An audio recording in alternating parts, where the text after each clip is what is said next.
तो हेलो बच्चों, आपका स्वागत है हमारे YouTube channel Gopal math mind पर। तो आज मैं आपके लिए कक्षा 8 की दूसरी प्रश्नावली एक चर वाले रैखिक समीकरण को लेकर के आया हूँ। सबसे पहले प्रश्नावली स्टार्ट करने से पहले मैं बताऊंगा आपके लिए चर क्या होते हैं और रैखिक समीकरण क्या होते हैं। थोड़ी सी जानकारी देख लेते हैं। सबसे पहले मैं आपको बताता हूँ चर क्या होते हैं। चर तो चरों से कहते हैं ऐसी संख्याएं जिनका मान निश्चित नहीं होता है।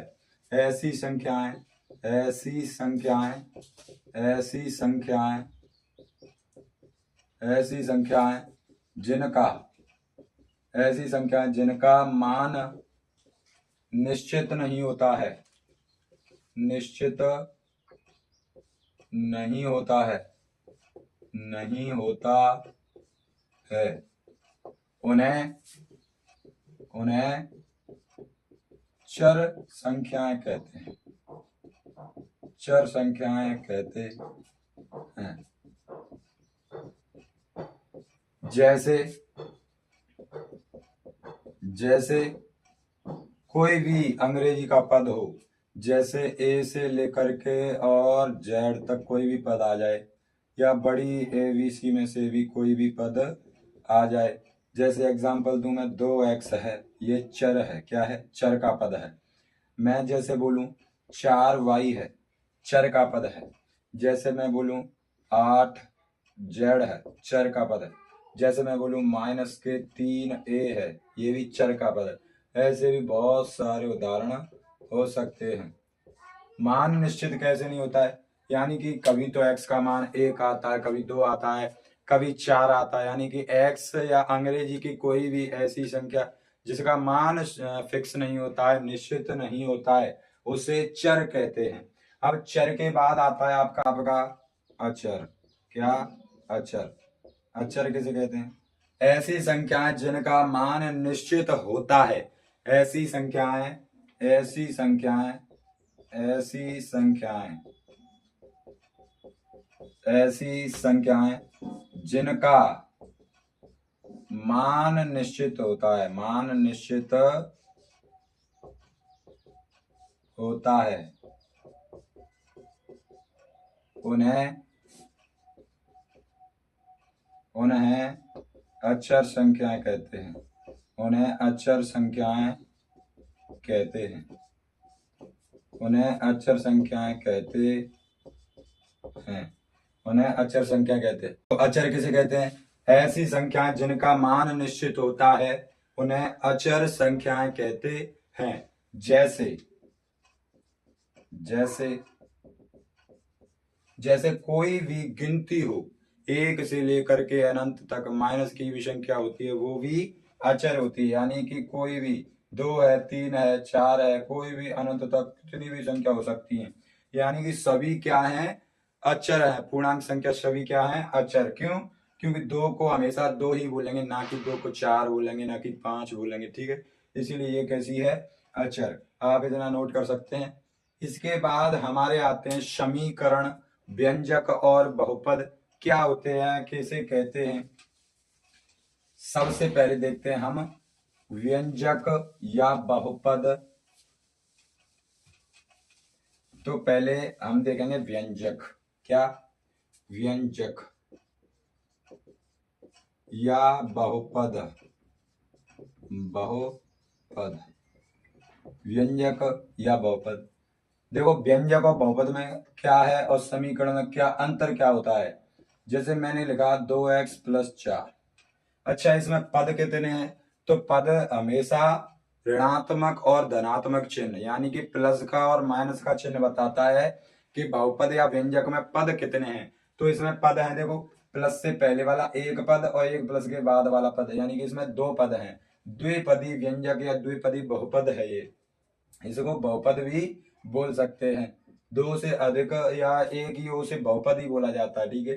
अब जैसे मैंने 7y - 3 + x, इसे भी क्या बोलेंगे? इसमें पद कितने हैं? 3 है। इसे क्या बोलेंगे? व्यंजक बोलेंगे। व्यंजक बोलेंगे। अच्छा, मैं आपको बता दूं पद कैसे पहचानेंगे। पद की पहचान पद की पहचान कैसे की जाती है? तो पद की पहचान पद की पहचान ऋणात्मक, किससे? ऋणात्मक तथा धनात्मक चिन्ह। ऋणात्मक आप जानते हैं किसे कहते हैं? माइनस तथा धनात्मक प्लस, यानी पद की पहचान ऋणात्मक तथा धनात्मक चिन्ह से होती है। कैसे? मैं आपको बताऊं। जैसे कोई आपसे पूछे इसमें पद कितने हैं, तो इसमें प्लस माइनस का चिन्ह या प्लस की संख्या एक ही है, तो इसमें बोलेंगे एक पद है। कितना? एक पद। जैसे मैंने लिखा -3 + x, इसमें देखो कितने पद हैं? एक तो प्लस से पहले का, एक प्लस के बाद का, यानी कि 2 पद है इसमें। कितने? 2 पद।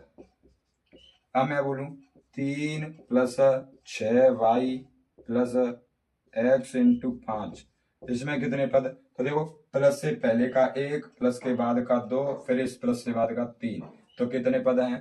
3 पद।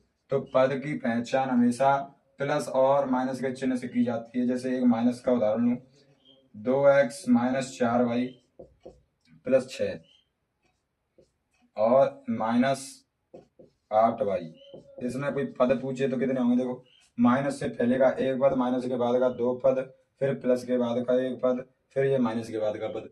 कितने पद हुए? 1 2 3 4। कितने पद? 4 पद। तो पद की पहचान धनात्मक तथा ऋणात्मक चिन्ह से की जाती है। और व्यंजक या बहुपद, ऐसे बहुपद या व्यंजक जिनमें समता या बराबर का चिन्ह नहीं आता है, उन्हें व्यंजक या बहुपद कहते हैं।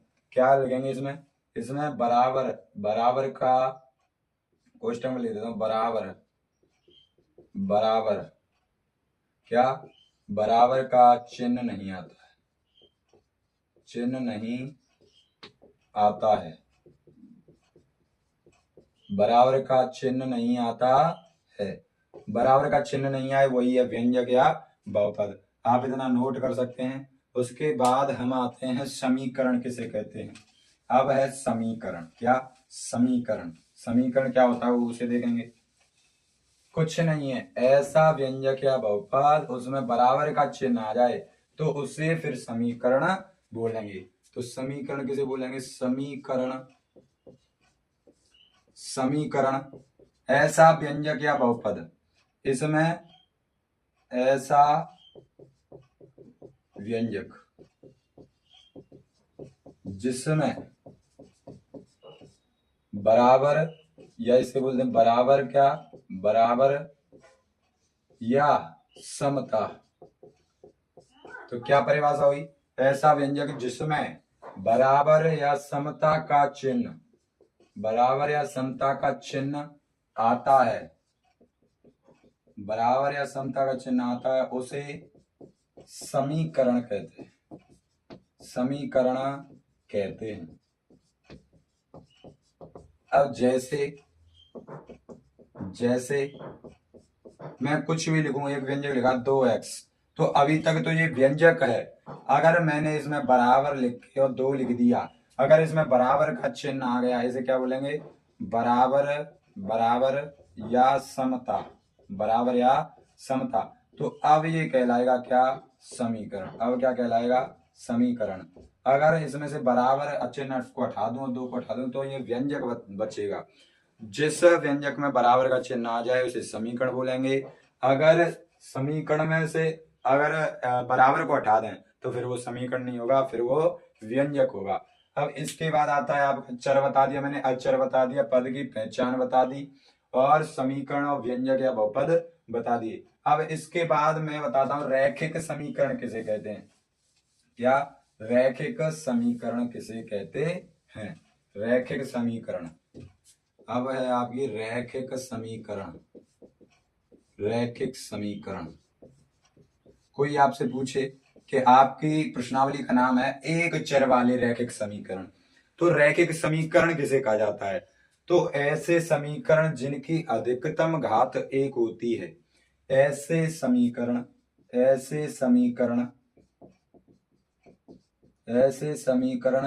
जिनकी अधिकतम घात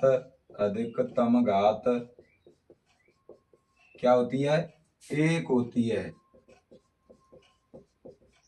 उन्हें रैखिक समीकरण कहते हैं, रैखिक समीकरण कहते हैं, रैखिक समीकरण कहते हैं। अब देखो, रैखिक समीकरण ऐसे समीकरण जिनकी अधिकतम घात एक होती है उन्हें रैखिक समीकरण कहते हैं। जैसे मैंने लिखा 2x + 4 = 3, तो इसमें अधिकतम घात यानी कि कोई भी संख्या हो उस पर हमेशा घात क्या होती है, 1। तो इसमें अधिकतम घात क्या है, 1। अधिकतम घात क्या है, 1। तो इसे बोलेंगे रैखिक समीकरण। अगर मैं इसे ऐसे लिखता 2x² + 4 = 3, तो इसको बोलते द्विघातीय समीकरण। क्या बोलते, द्विघातीय समीकरण। तो रैखिक समीकरण की क्या परिभाषा हुई, ऐसे समीकरण जिनकी अधिकतम घात 1 होती है उन्हें रैखिक समीकरण कहते हैं। अब इसके बाद इस प्रश्नावली में कुछ भी नहीं बचा बताने को। अब आपकी प्रश्नावली स्टार्ट करते हैं 2.1। क्या, 2.1 प्रश्नावली स्टार्ट करते हैं। अब देखो, इसमें एक चर वाले बोल रहा है, यानी कि इसमें चर है। समीकरण में हमेशा चर हमेशा समीकरण में चर एक ही आएगा। जैसे x ही आएगा, या y ही आएगा, या a ही आएगा, या b ही आएगा। यानी चर हमेशा कितना रहेगा, एक। ऐसा नहीं हो सकता कि 3x + 4y = 8 आ जाए, यानी दो चर इसमें नहीं आएंगे। तो देखते हैं अब प्रश्नावली 2.1। आप जब भी गणित पढ़ें, गणित की प्रश्नावली सॉल्व करें, तो हमेशा अपने पास गणित की किताब रखनी है। क्या रखनी है, गणित की किताब। प्रश्नावली 2.1, उसका पहला क्वेश्चन देखते हैं। पहला क्वेश्चन क्या है, देख तो, निम्न समीकरणों को हल कीजिए और अपने उत्तर की जांच कीजिए। क्या है, निम्न समीकरणों को हल कीजिए,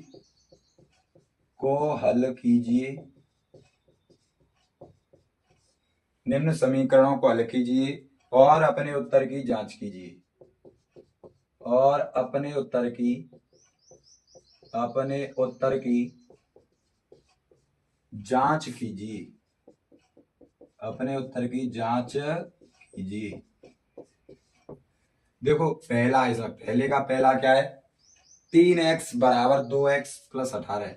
3x = 2x + 18। तो एक चर है इसमें, क्या, x और x, इसमें दो चर नहीं आए, इसलिए बोल रहे हैं इसे एक चर वाले रैखिक समीकरण। तो इसको सॉल्व कैसे करते हैं, यानी कि इसमें x का मान निकालना है। किसका मान, x का। तो सबसे पहले मैं आपको बता दूं कि जो भी चर पद होते हैं, यानी कि अंग्रेजी वाले पद होते हैं, उन्हें एक साइड करते हैं और अचर पद को दूसरी साइड बराबर से। तो किस विधि से करते हैं, पक्षांतरण के द्वारा। तो पक्षांतरण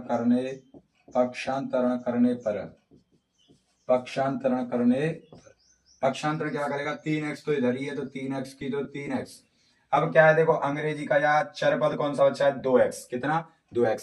अब देखो, बराबर से उधर है 2x, बराबर से उधर है 2x, और देखो यहाँ पर चिन्ह कुछ नहीं है, तो इसका मतलब है ये प्लस का है। किसका, प्लस का। तो बराबर से उधर है 2x प्लस का। अब लेकर के आएंगे इधर, तो बराबर का उधर है 2x प्लस का, इधर लाएंगे तो हो जाएगा माइनस का, चिन्ह बदल जाता है। तो माइनस का 2x। अब तुरंत लगाएंगे क्या, बराबर। बराबर क्यों लगाया, क्योंकि चर पद हमारे एक साइड हो गए। चर पद क्या हो गए, एक साइड। अब बराबर के चिन्ह के बाद क्या बचा है, देखो 18। अचर पद क्या है, 18। अब इसको आगे सॉल्व करते हैं। देखो, 3x में से 2x क्या करनी है, घटानी है। 3x में से 2x घटाएंगे तो कितनी x बचेगी, 1x = 18। तो x का मान क्या आया, 18। x का मान क्या आया, 18। अब इसकी हमें करनी है क्या, जांच। क्या करेंगे, जांच। तो जांच करेंगे। देखो, जांच कैसे करते हैं, जांच के लिए सबसे पहले आपको अपने सवाल को या प्रश्न को ऐसे कैसे उतारना है। 3x = 2x + 18। 3x = 2x + 18। अब कुछ नहीं करना है, कॉमा लगाना है। हमने किसका मान निकाला था, x का, तो लिख देंगे x का मान रखने पर, x का मान रखने पर, x का मान रखने पर, x का मान रखेंगे। देखो, 3 की 3 और इनके बीच में कुछ चिन्ह नहीं है, तो इंटू का होता है। x का मान कितना है, 18। तुरंत क्या लगाएंगे, बराबर। फिर 2 की 2, कुछ चिन्ह नहीं है तो इंटू का, x का मान है कितना 18, चिन्ह क्या है प्लस, फिर क्या है 18। आगे हल करते हैं। 18 दूनी 36, 18 तिया 54, इनका गुणा करना है ना, तो 54 बराबर 18 दूनी 36, फिर प्लस में क्या है 18, इसको आगे आगे सॉल्व कर दो। 54 बराबर 36 में 18 जोड़ेंगे तो कितना आएगा 54। देखो दोनों साइड एक जैसी आई है या नहीं, आई है, अतः LHS बराबर RHS, यानी कि दोनों साइड एक जैसी हैं, तो हमारा सवाल सही है, वरना हमारा सवाल कहीं ना कहीं गलत हो गया है। ठीक है, आप इसे नोट कर सकते हैं। फिर देखते हैं क्वेश्चन नंबर पहले का दूसरा। अब इसके बाद है क्वेश्चन नंबर पहले का दूसरा, दूसरे सवाल को देखते हैं। देखो पहले का दूसरा, दूसरा है आपका 5t माइनस 3, 5t माइनस 3, फिर बराबर, फिर क्या है 3t माइनस 5, 3t माइनस 5। तो कुछ नहीं करना है, इसमें क्या करना है कि पक्षांतरण कर दो। क्या, पक्षांतरण करने पर, पक्षांतरण करने पर, तो मैंने अभी आपको बताया था चर पद एक साइड करने होते हैं और चर पद एक साइड। तो इधर देखो चर पद क्या है 5t, क्या है 5t, और क्या है चर पद 3t, बराबर से उधर है, हमें बराबर से इधर लेके आना है। इधर आगे कुछ चिन्ह नहीं है तो इसका मतलब प्लस का, इधर लाएंगे तो किसका हो जाएगा माइनस का 3t, फिर क्या लगाएंगे बराबर, बराबर के उधर क्या है माइनस के 5, बराबर के उधर क्या बचा है अचर माइनस के 5, बराबर से उधर माइनस के 5 अचर बचा है। और देखो इसमें अचर क्या है, अचर है माइनस के 3। अब ये बराबर से इधर है, हम उधर लेके जाएंगे तो इधर माइनस का है तो उधर जाके किधर किसका हो जाएगा प्लस का 3। अब आगे सॉल्व कर दो, 5t में से 3t घटाएंगे तो कितना बचेगा 2t, फिर क्या है बराबर। अब देखो माइनस के 5 और प्लस के 3, ज्यादा किसके हैं माइनस के, तो माइनस में आंसर आएगा 5 में से 3 घटाएंगे तो 2। अब हमें निकालना टी का मान, तो टी बराबर -2 बट्टे कितना 2, -2/2, 2 का 2 में भाग देंगे तो एक बार, तो टी का मान आ गया -1, टी का मान कितना है -1। अब इसकी करेंगे क्या जांच, क्या करेंगे जांच। जांच के लिए मैंने अभी बताया था, सबसे पहले प्रश्न को लिखेंगे कितना है 5t माइनस 3 बराबर 3t माइनस 5। अब कॉमा लगा करके किसका मान निकाला है टी का, तो लिख देंगे टी का मान रखने पर, टी का मान रखने पर, टी का मान रखने पर। अब टी का मान रखेंगे, देखो तो टी की जगह पर है उधर माइनस की 1 रखना है, तो 5 की 5, कुछ चिन्ह नहीं तो इंटू का, टी की जगह पर रखना कितना है -1, कितना रखना है -1। अच्छा माइनस की संख्या और 2 से अधिक पद आते हैं तो उसे हमेशा कोष्टक में रखते हैं, किसमें कोष्टक में। फिर क्या है माइनस, फिर क्या है 3 बराबर, फिर क्या है 3, फिर कुछ नहीं तो इंटू, टी का मान कितना -1, तो इसे कोष्टक में रखेंगे -1, फिर क्या है -5। अब देखो 5 का गुणा करेंगे, 1 से 5 1 ना 5। अब चिन्ह क्या आएगा, ये प्लस की संख्या है ये माइनस की है, तो प्लस की और माइनस का गुणा करते हैं, प्लस माइनस का तो हमेशा माइनस आता है, क्या आएगा माइनस, तो -5, फिर क्या है -3 बराबर। अब 3 का 1 से करेंगे तो 3 1 3, और प्लस की संख्या का माइनस की संख्या से गुणा करते हैं तो माइनस आता है, और क्या है -5। अब देखो माइनस माइनस हमेशा जुड़ते हैं, माइनस माइनस हमेशा जुड़ते हैं, और जुड़ करके चिन्ह वही आता है जो इनमें हो, क्या है -5 और 3 8, फिर बराबर। ऐसे इधर माइनस माइनस जोड़ देंगे, चिन्ह माइनस का ही आएगा, 3 और 5 कितने हुए 8, माइनस माइनस काट सकते हैं, 8 बराबर कितना आ गया 8। अच्छा देखो दोनों साइड एक जैसी हैं क्या, हाँ, तो लिख देंगे अतः LHS बराबर RHS। अगर दोनों साइड बराबर आती हैं तो हमारा सवाल सही है, वरना गलत है। अच्छा आप थोड़ा सा यहाँ पर कंफ्यूजन हो रहे होंगे कि यहाँ पर प्लस माइनस का गुणा करके माइनस, वो मैं आपको बता देता हूँ नोट में आप लिख सकते हो क्या कि प्लस का गुणा अगर प्लस से करते हैं तो हमेशा प्लस में संख्या आती है, किसमें प्लस में। अगर माइनस का गुणा माइनस से करते हैं तो हमेशा प्लस में गुणा संख्या आती है, किसमें आती है प्लस में। और माइनस का गुणा अगर प्लस से करते हैं तो हमेशा माइनस में संख्या आती है, और माइनस का गुणा अगर प्लस से करते हैं तो हमेशा, या ऐसे लिख लो प्लस का गुणा माइनस से करते हैं तो हमेशा माइनस आती है। आपको यहाँ दिख रहा होगा अगर समान संख्या या समान चिन्हों का गुणा करते हैं तो हमेशा प्लस आता है, और अलग अलग या असमान चिन्हों का गुणा करते हैं तो माइनस आता है। ये तो हुआ गुणा के लिए। अब है जोड़ के लिए क्या कि देखो माइनस की संख्या है और इधर भी माइनस की संख्या है, तो इन्हें आपस में हमेशा क्या करेंगे, जोड़ेंगे, और चिन्ह वही आएगा जो दोनों संख्याओं में क्या है, माइनस। अच्छा, फिर है प्लस और इधर भी प्लस की संख्या है, इन्हें आपस में अगर जोड़ेंगे तो हमेशा ये कैसी होती है, जुड़ती हैं, और चिन्ह क्या आता है, प्लस का ही आएगा। अगर माइनस की संख्या है, इधर प्लस की संख्या है, तो हमेशा ये क्या होंगे, घटेंगे, हमेशा क्या होंगे, घटेंगे, और चिन्ह वही आएगा जिसकी संख्या ज्यादा हो, जिसकी संख्या ज्यादा हो उसका चिन्ह, जिसकी संख्या ज्यादा उसका चिन्ह, जिसकी संख्या ज्यादा उसका चिन्ह आएगा। ठीक है, ऐसे ही यहाँ पर लगा सकते हैं, प्लस का और माइनस का होगा तो हमेशा घटेंगे, और जिसकी संख्या ज्यादा उसका चिन्ह आएगा। ठीक है, जिसकी संख्या ज्यादा उसका चिन्ह आएगा। ये है हमारे नियम, और ये क्वेश्चन नंबर पहले का दूसरा, आप इसे नोट कर सकते हैं, उसे नोट में भी लिख लेना। ठीक है,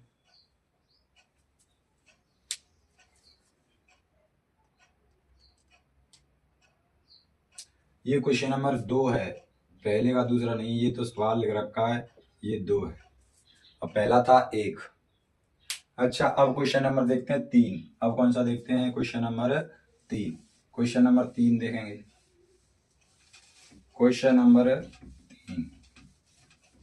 क्वेश्चन नंबर 3 क्या है, 5x प्लस 9, 3 है, 5x प्लस 9 बराबर, फिर क्या है, 5 प्लस 3x, 5 प्लस 3x। तो मैंने आपको बताया था अभी, सबसे पहले क्या करेंगे, पक्षांतरण, और चर वाले पद एक तरफ और चर वाले पद एक तरफ करेंगे। चर पद क्या है, 5x, और क्या चर पद 3x बराबर से उधर है प्लस का, तो इधर लाएंगे तो माइनस का 3x। फिर तुरंत क्या लगाएंगे, बराबर, बराबर से उधर क्या बचा है, अचर पद 5 बचा है, और क्या है चर पद, इसमें है बराबर से इधर है प्लस का 9, उधर लेके जाएंगे तो माइनस का 9। अब देखो 5x में से 3x घटाएंगे तो 2x, किसके, प्लस के। मैंने अभी बताया था कि जिस प्लस की संख्या और माइनस की संख्या हो, प्लस की संख्या और माइनस की संख्या हो तो हमेशा घटते हैं, और चिन्ह वहां था जिसकी संख्या देखो, तो देखो ये 5x बड़े हैं प्लस के, तो प्लस का ही आएगा, प्लस के 2x बच्चे बराबर। अब इधर देखो माइनस की 9 प्लस की 5, माइनस की 9 प्लस की 5, तो प्लस की 5 वो है देखो कितनी, 5 और माइनस की 9, तो हमेशा घटेंगे, और चिन्ह वो आएगा जिसकी संख्या ज्यादा हो। क्या है देखो, ये 9 ज्यादा है किसके, माइनस के, तो माइनस का चिन्ह आएगा, 9 में से 5 घटाएंगे तो 4 आएगा। हमें चाहिए x का मान, तो x बराबर माइनस के 4 बट्टे में आ जाएगा कितना, 2। 2 का भाग देंगे 4 में कितनी बार, 2 बार, तो x बराबर माइनस के 2, x बराबर माइनस के 2। अब क्या करना है, इसकी जांच, अब क्या करना है, जांच। तो जांच के लिए कुछ नहीं करना, मैंने अभी आपको बताया था, सबसे पहले प्रश्न को लिखेंगे, क्या है, 5x प्लस 9 बराबर 5 प्लस 3x। अब क्या लिखेंगे, कॉमा लगा के किसका मान निकाला, x का, तो x का मान रखने पर, x का मान रखने पर, x का मान रखेंगे देखो, तो x की जगह पर देखे वहां -2 रखना है, तो 5 की 5 इंटू x की जगह -2, तो मैंने अभी बताया था माइनस की संख्या को कोष्टक में रखना है, प्लस, फिर क्या है 9, फिर क्या है बराबर, फिर क्या है 5, फिर क्या है प्लस, फिर क्या है 3, फिर कुछ नहीं, इंटू x का मान कितना, -2 कोष्टक में रखेंगे। अब देखो प्लस की संख्या का माइनस से गुणा करते हैं तो क्या आता है, माइनस, 5 दूनी 10, फिर क्या है प्लस के 9, फिर क्या है बराबर, फिर क्या है 5, फिर क्या है प्लस, अगर प्लस का गुणा माइनस से करते हैं तो माइनस आता है, 3 दूनी 6, 3 दूनी 6। अच्छा देखो ज्यादा क्या है, माइनस के 10 ज्यादा है, प्लस के 9 कम है, तो माइनस की संख्या आएगी 10 में से 9 गई तो 1 बराबर। ऐसे इधर माइनस के ज्यादा है 6, प्लस के कम है, तो माइनस का बचेगा 1, माइनस से माइनस कट गई, 1 बराबर 1 लिख देंगे, आता है LHS बराबर RHS।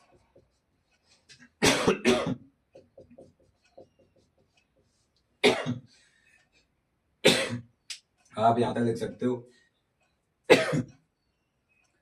अब इसके बाद है क्वेश्चन नंबर 4, क्वेश्चन नंबर 4। अब देखते हैं क्वेश्चन नंबर 4 को, तो क्वेश्चन नंबर 4 क्या है,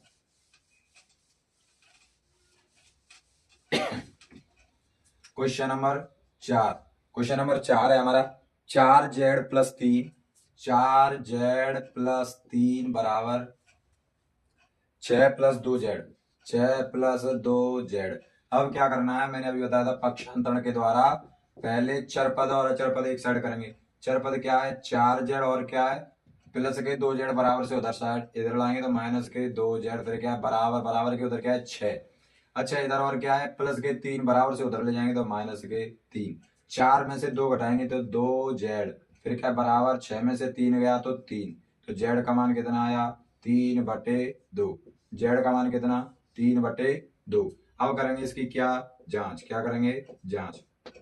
तो जांच के लिए बताया सबसे पहले क्वेश्चन लिखेंगे 4z प्लस 3 बराबर 6 प्लस 2z।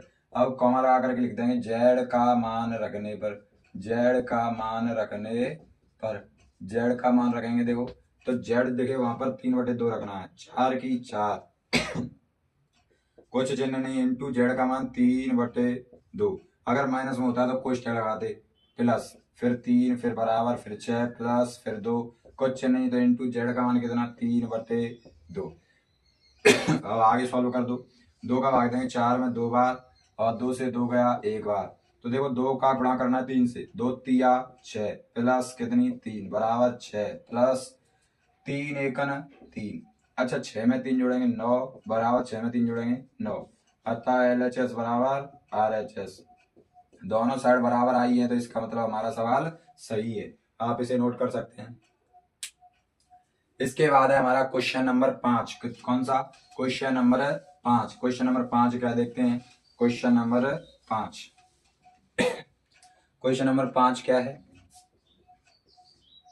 5 हमारा 2x माइनस 1 बराबर 14 माइनस x। अब क्या करेंगे वही पक्षांतरण करेंगे, पक्षांतरण के द्वारा चरपद और अचरपद एक साइड करेंगे।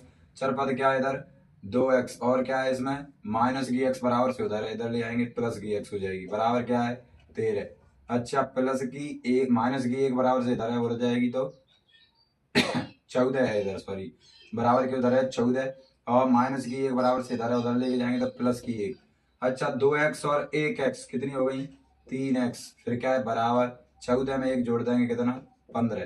तो x बराबर 15 और बट्टे गुणा में होता है वो कहाँ चला जाता है भाग में, 3 का भाग देंगे 15 में कितनी बार 5 बार। तो x का मान कितना 5, x का मान कितना 5।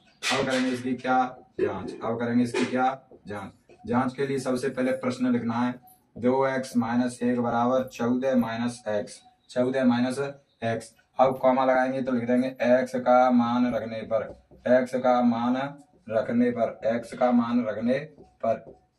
अब x का मान रखना देखो 2 की 2 इंटू x की जगह पर कितना 5 माइनस 1 फिर क्या है बराबर फिर क्या है 14 फिर क्या है माइनस x की जगह पर कितना रखना है 5।